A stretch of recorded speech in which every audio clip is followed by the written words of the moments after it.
You said one of the things you knew why you were going to do well is you did this great long run, and you just felt really pumped during the run. Everything, the splits were right where you wanted to be, and everything was good. Did you have a long run like that this time? Yeah, I had some really good tempos. One where I ran quicker than I ran before.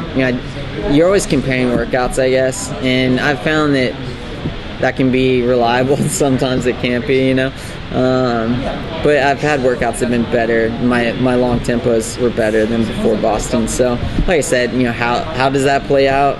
We'll find out on Sunday. I've learned to even if I'm confident in my workouts, to still, like I said, go in low, lower the self expectation. I mean, it's tricky because I believe anything's possible by trying go in with kind of humble expectations.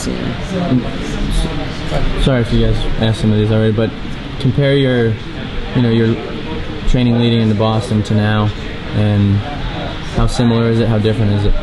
Yeah, I was telling these guys the biggest difference is more volume, especially on my interval days. So rather than doing 10K of intervals, do 20K of intervals. And really that's the biggest change. The workouts have shifted a little bit, but I kept a lot of it the same. A lot of it worked really well leading up to Boston, and so I've kept much of it the same. You mentioned principles you have. I mean, some people hear the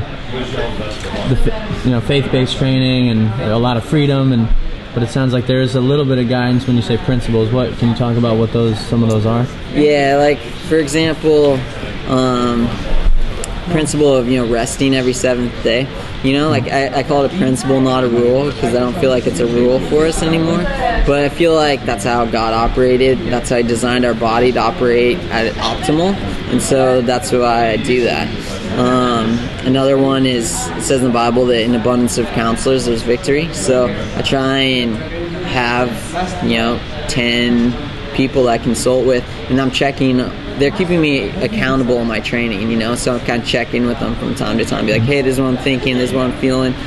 What do you think of that? So I'm not a lone ranger. I think it's very important to have a team of people around you.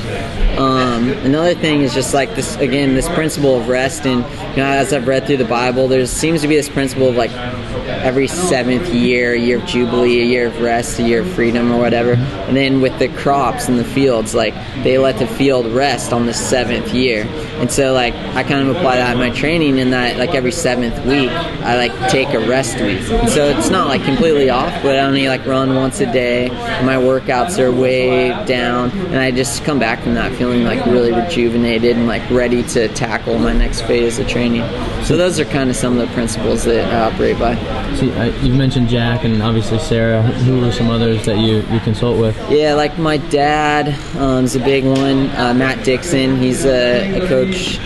He's an endurance coach that I got in touch with through my buddy Chris Lieto, who does Ironman Hawaii and stuff like that. So I'll consult with him every now and again.